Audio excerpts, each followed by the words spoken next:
Welcome to Story Chats at Inspy Romance. I'm Elizabeth Maddrey, and I'm here with my two co-hosts. I'm Narelle Atkins. I'm Valerie Comer. Today, we are talking about books and series because we were talking a little bit before we started that all of us have series, and the topic leans towards series, which you'll see just in a second right now when I say what the topic is. Those supporting cast friend groups that make a story so much more fun than when it's just the guy and the girl, and you've got these big groups of friends who are adding to the cast of characters, if you will.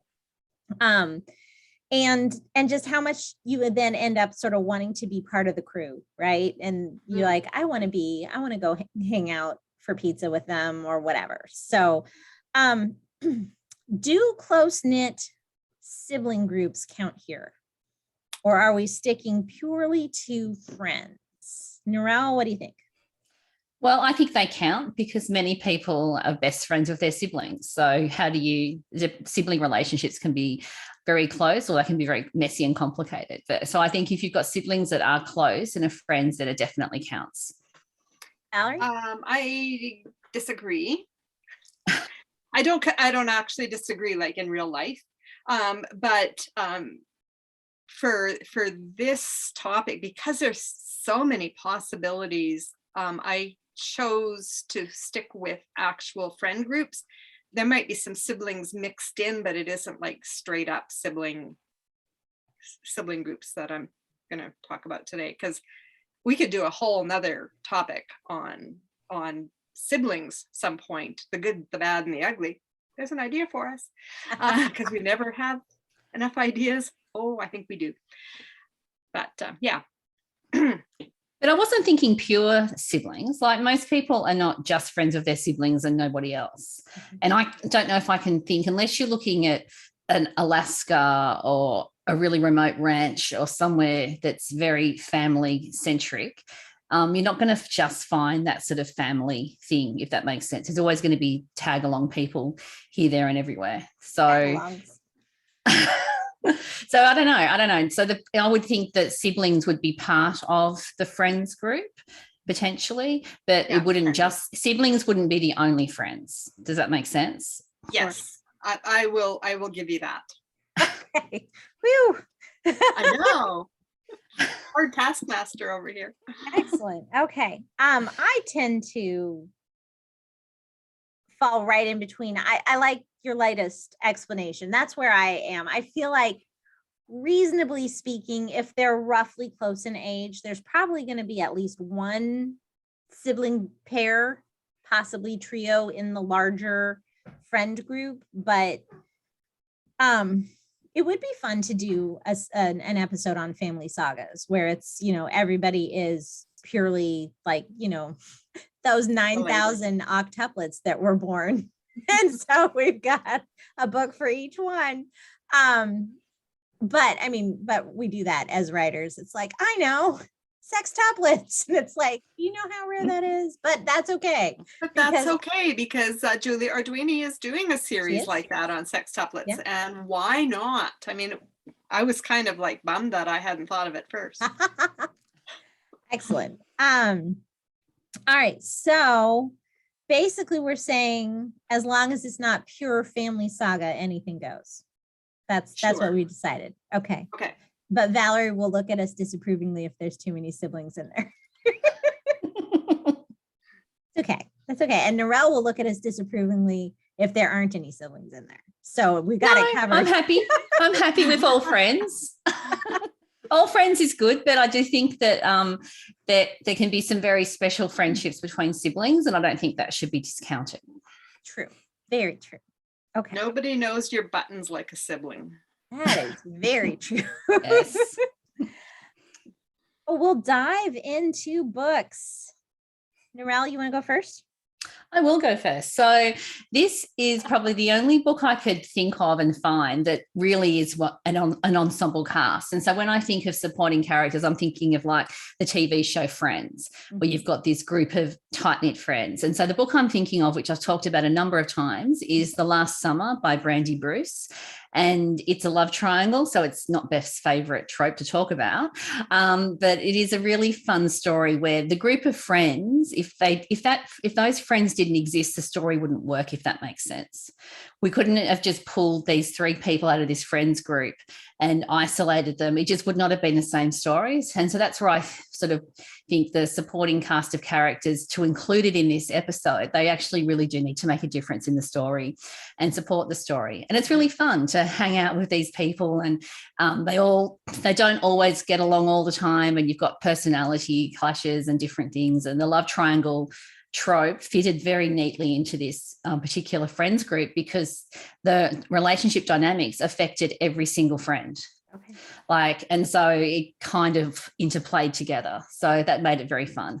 Yeah, I can see. And they vacation together. Yeah. Is this a single book or is this a series? That is a standalone. And then the second book is the girl who misses out on the guy gets her own story in After the Rain. So this is a standalone. It's not a series. All the friends are in the second one as well? No, because she ends up on the outside. And she ends up literally walking away from that group of friends because at the end of the book, I'm probably giving a spoiler away, but the girl who misses out ends up moving to a different city, finding her hero. It's not really a spoiler because if you read the blurb for the second book, it tells you her name. I know this because I went to look after our love triangles. Because I'm thinking maybe I'll read it, but I was like, if that's the case, I need to know who wins and who loses before I go. So I'm like, I'll read the blurb for book 2 since Narelle has said that's the loser. So then I'll know. And yeah, it says like right there in the blurb, her name, and like has recently relocated to blah blah. So it's pretty, I mean, I guess it's spoilery as a book 2, but yeah, the friends are only in the book 1. So but the love triangle friend book. Well, the love triangle blows up the friendship group. And I think that's probably one of the takeaways of that book is how love triangles can be very damaging in so many ways. And that's why a lot of people don't like love triangles because I see of Beth nodding over there. Yeah, yes. The ramifications. It's terrible. Yeah, so that's why the word you're looking for is evil. They're evil. If the love triangle goes that long and that deep, then yes, for sure. Yeah, so this book really shows if you want to blow up the set of friends and have them all hate each other. And I think the problem with the love triangle setup is that everyone's going to feel like they have to take sides in a way, if that makes sense. Were you her friend or were you her friend? And if you're his friend, well, you have to go with her, the one he chose. And so I think the whole friendship dynamics just implodes. And I think that's why that makes this book so interesting as well, because it explores those supporting cast of characters and their friendships and how the relationship dynamics of these three people just impact everybody else. Fair. That's an interesting thought. And it makes me think too of what happens in a divorce too, right? You might have been friends with both of them, but after the divorce, you kind of have to pick which one of them is really the friend you're going to hang out with. Can't do both anymore. Yeah, it's hard to stay Switzerland. Like, I love you both still. And it's like, no, you're not allowed to. It's like, no, I really do. And they're like, no, then you get neither of us. Yeah. Valerie, what's your first one? Well, it's by this author that y'all may have heard of. Her name is Elizabeth Maddrey. And she's very, very, very good at friend groups. And particularly, she's very, very good at guy friends.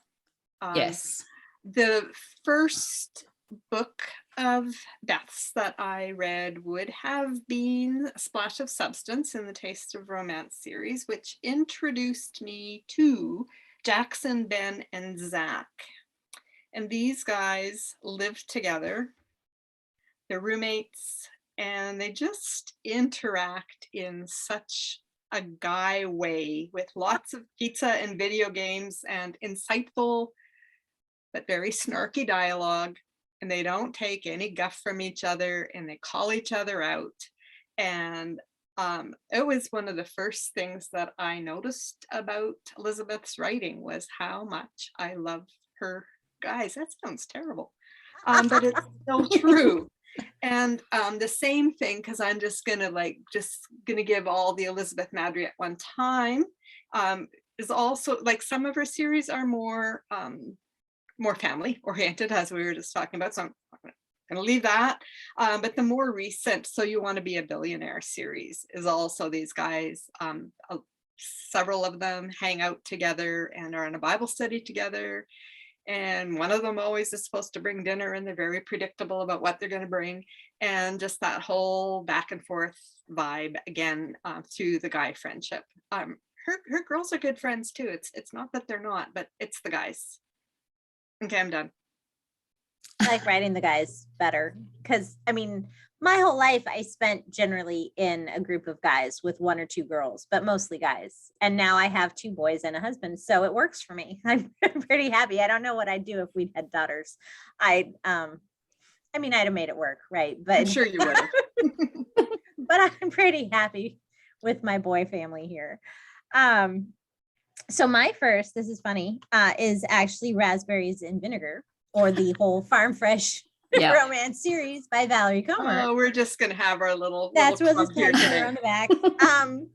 But I love the core group, the first 3, Joe, Sierra, and Claire. They're like the original girl pack who starts up Green Acres Farm.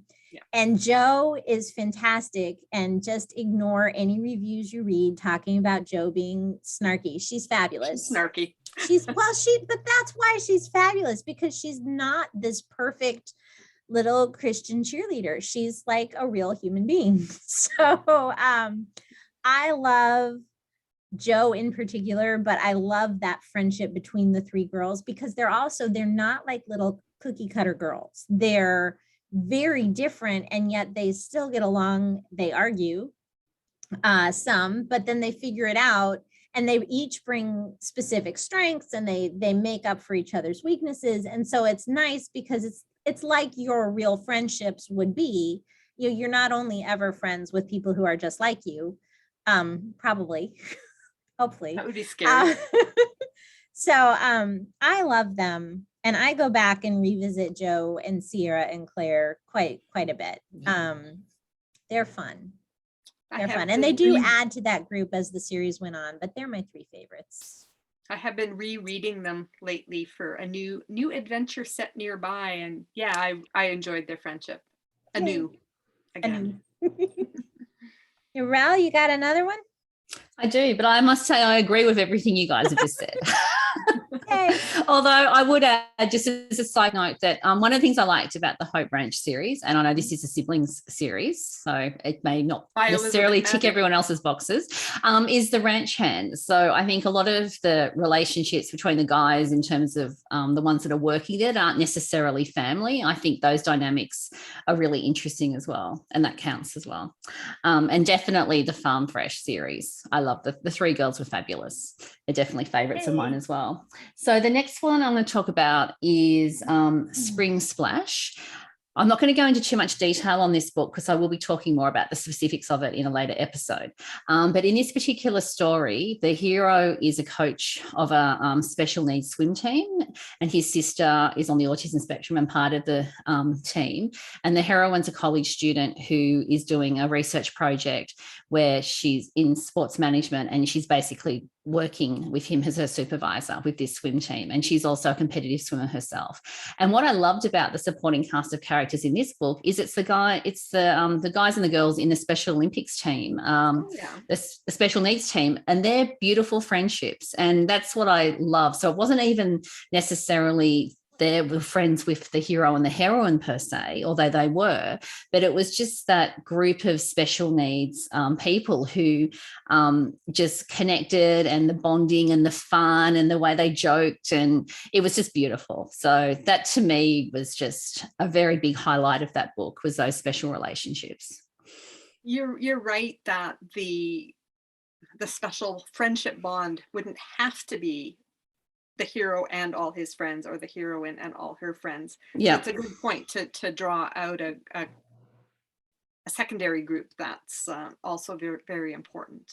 Yeah, that's cool. And if you had to pull them out of the story, I mean, the story wouldn't have worked without those really cool dynamics and the different things and the way that they related to people, and a lot of the things that happen in the story, if you were to remove that, it just wouldn't stand on its own. And so that's probably when I think about a supporting cast of characters, is they're not just they're not just the friend that the heroine complains to or the hero talks to when everything's going wrong, but they actually have some meaning in terms of the actual story events and how the story actually pans out as well. It's a good point. Valerie, what you got next? Again, I'm all series all the way today. Jan Thompson has a series called Savannah Sweethearts. Yeah. And it's also a combo of friends. There are some sibling pairs in this group. I mean, it's 11, 12 stories long, so there's lots. These people all attend church on a riverboat, and they hang out at the same 24/7 restaurant, which is called Piper's Place. They come in and out of each other's lives all throughout the series. And so that kind of makes you think, oh, I wonder when Piper will get her story or whatever, because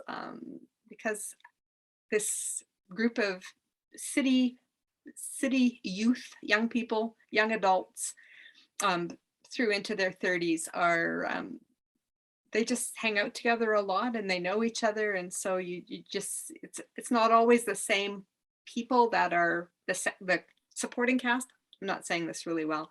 In each one, it's not necessarily the whole group every single time, and yet the whole group is important to it. So yeah, I thought that she did that pretty well in having a good solid group of friends to then tell multiple romance stories out of. I like that series too. I agree. Jan did a really nice job. I like you mentioned, they're not all like big group of 20 who now we have to try and keep track. It's like they filter in and out, and I like that a lot. And that's how life sometimes is, right? You might go to, I don't know, an art class, and so you'll hang out with the 2 or 3 people who are more into that, and somebody else might go to the gym and they might hang out with the people who do that, but then somebody might do both of those things, and whatever is more of a community feel than just a tight clique of friends. Oh, for mine, I'm gonna skip my next one. And Mandi Blake was supposed to join us for this episode, and she woke up on recording day with no voice. So she Facebook messaged me like, what do I do? I'm like, I guess we just miss you. She's like, I was so excited. I'm like, well, if you want to tell me what. So she's like, yes, because this series is so amazing. So this is Mandi's pick. I have not read it. So if I'm vague on details, it's just because I'm going with what she frantically messaged me. But it sounds really cool, and now I totally want to read it. It's the Alaska Romance series by Evangeline Kelly. And I always enjoy Evangeline Kelly's books. So I don't know why I haven't read it, but I haven't. And the group of men in Alaska start out as good friends, and the women become friends, but she really likes how the women all seem to be sort of fish out of water from what she was describing, tropes, going to this homesteading kind of situation in Alaska. So they're not in Anchorage where there's like modern life there, like in the Yukon Territory or something.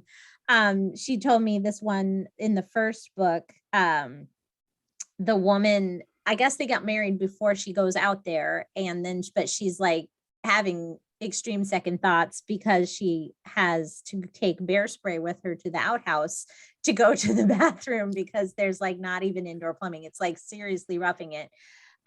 He sort of forgot to mention that to her. Apparently, yes. Like, by the way.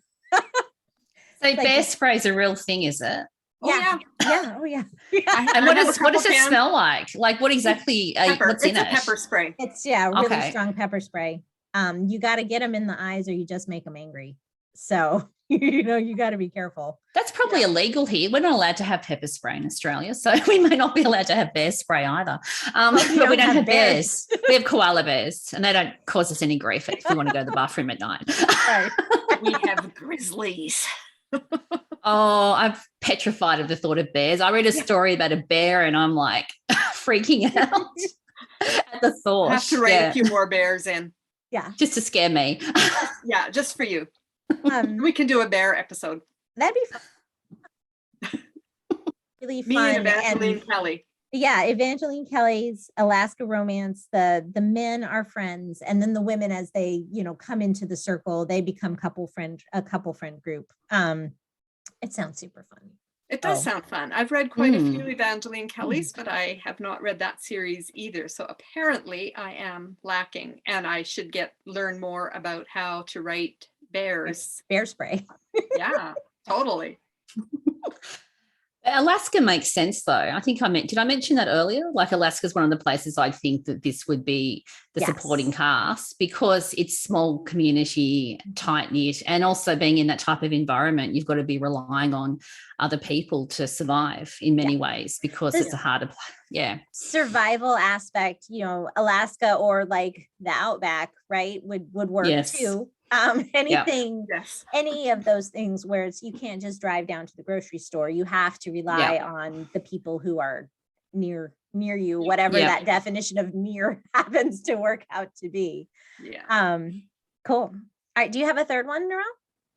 Oh, I have a few, but I can't make up my mind. All right. So I'll go with, since I wasn't going to talk about this because Mandi was going to be here and I figured that she'd talk about it, but I was going to talk about her series, the Blackwater Ranch. Mm-hmm. And what I loved about her series is it's a guy. So the cowboys are friends and they'll eat together and socialize together. And I just think that's so fun. And I think that this supporting cast of characters with cowboys just makes perfect sense to me. And I think there's Valerie's cowboy books as well also have a similarity, although some of them are siblings and more family related.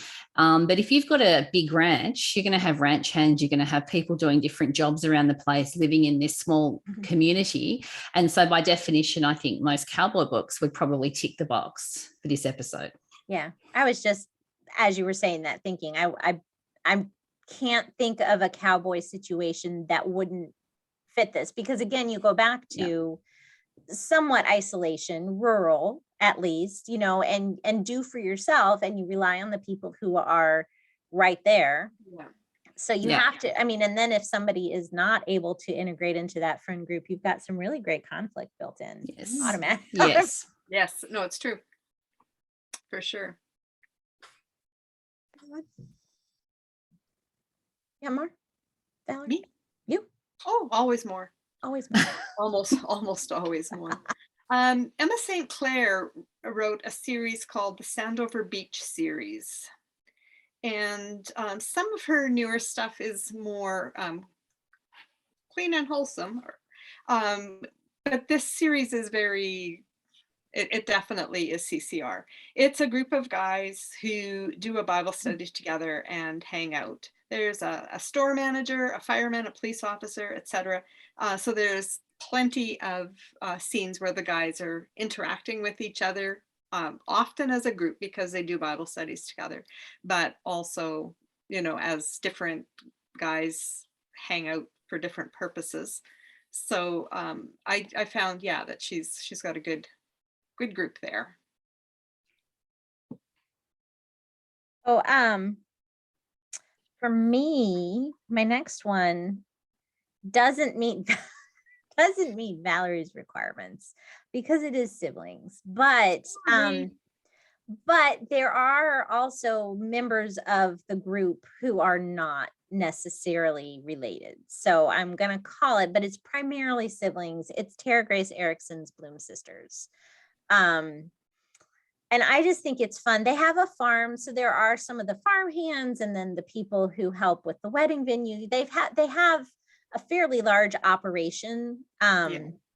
So I'm going to say it works, even though it might be better for like family sagas. But I just love. We can revisit it for that. Right. Absolutely. It's a fun family that you just sort of wish that you could hang out with. And I think that aspect of it is why I went to it almost immediately, and then went back and forth because they're siblings. I'm like, well, darn it, I'm going to do it anyway. So, wow, you're the host. Well, it gets a tick from me, and I think that sort of family business setup is just so fun. And whether that's a ranch or whether it's a B&B or whether it's a resort or whatever. I just love those types of stories where you get all those fun interactions. It is interesting because as siblings, we grow up together, like we said earlier, pushing each other's buttons and knowing this stuff. And then to think about those children growing up and still working together and having to figure out how the things that have always irritated you about, the middle brother or whoever, how you can still work together. I think, there's a lot of potential in yes, in a group like that, for sure. Yep. We have time if everybody has one more.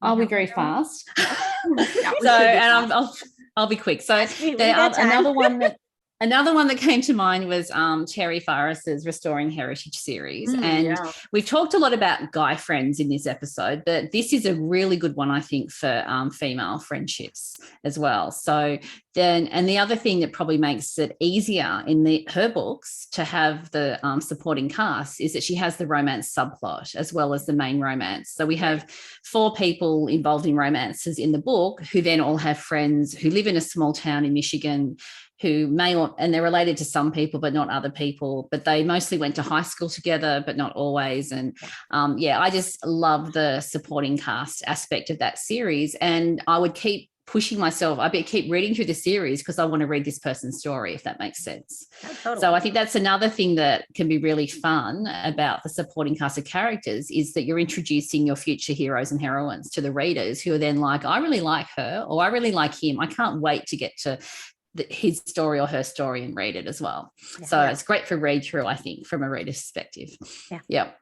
Definitely. I agree with that. And that's why I think as an author, I do try to have groups of people that have either positive or negative chemistry with each other, or a combination, preferably, showing up in the first book in a series, because pretty soon readers are going, but what about him? What about her? And I'm wondering too, because I'm not a planner. I might know that person's going to get their story eventually, but I don't know the details until I get there. And so I'm like, what does happen to them? I want to know too. All right, Valerie, what's your last one? My last one will be Valerie M. Bodden's Hope Spring series. Again, this is a mix of friends and a few siblings. And again, they're not all the time in each book, and yet they do show up because they're friends and they hang out. And there's always, somebody coming in from outside, might be somebody from the group's past, as in the time when, the bad girl came back to town. But sometimes it's new and sometimes it's this way or that way. And again, just I find that her group of friends it's fun to hang out with, and I think I would enjoy having dinner with them. They often get together for a meal and kind of potluck it. And I'm like, I would take an invite to that. I'd love it. I'm going to go sweet versus CCR. So no faith arc, but nothing objectionable. And that is, I'm going to say the San Diego Marines by Jess Mastorakos, but really honestly, what I love about how she does this with her group of Marines is very similar to the way the Marine Corps works, right? Is the people move around. So then they show up again in the other series, sort of in passing. And so you never really lose sight of any of the friends. And as you're making new friends. So she has a new series now that is the Kailua Marines. So they're in Hawaii. So that's kind of nice. If you need a tropical vacation to Hawaii.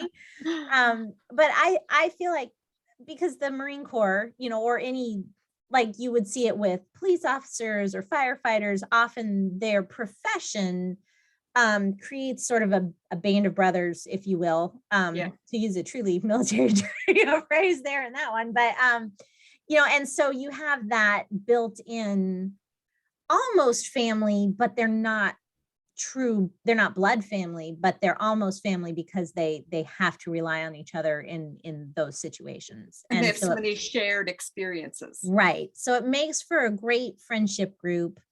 And so the support of that group during the romance is always kind of fun. And then there's the joking around and the pranks and the, making it harder than it needs to be, maybe, just goofing around with each other. I really enjoy that aspect of it. She's got a good writing style. I like her writing. Yeah. All right. And now we're pretty good on time. I'm sure we missed some. So let us know. Think of one. Oh, yeah. Really, really quick. Lee Tobin McClain's Sacred Bond brothers. Yes. Oh, yes.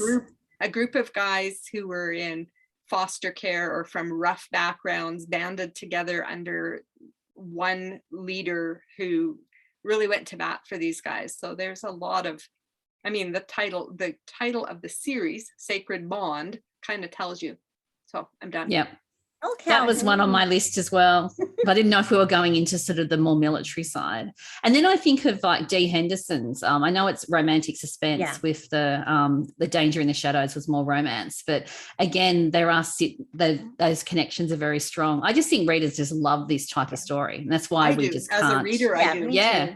Me too. Belle Calhoune has a series of foster brothers. Oh yeah, that's right, she does. I'll look it up. I don't have the titles for them on the top of my head, but I will look for them. They're fantastic. I remember they're loving a few those. years old. I remember reading quite a few of them. I'm not sure if I got all of them, but I've read quite a few. Yeah. And again, we could do an episode on that. So many foster siblings. Yeah, that could be fun. Yeah. So let us know what we missed, even with those last minute additions thrown in. Because there's more. There are so many fantastic friend groups out there. And maybe let us know what it is about the friend group that we missed that you loved in particular, so that it's more than just, you guys forgot this one, because we know we forgot it. Sorry. I've forgotten them, but there's really only so much we can talk about in 40 minutes. Yes. Yeah. Especially when it's supposed to be 30 minutes. But Oh, is it? Oops.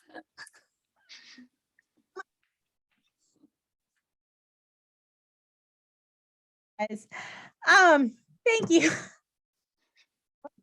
Okay. And if you're watching on YouTube, don't forget to subscribe and hit the notification bell. And we will look forward to seeing you again next week. In the meantime, don't forget to fall in love with a good book. Goodbye, everybody. Bye. Goodbye, everyone.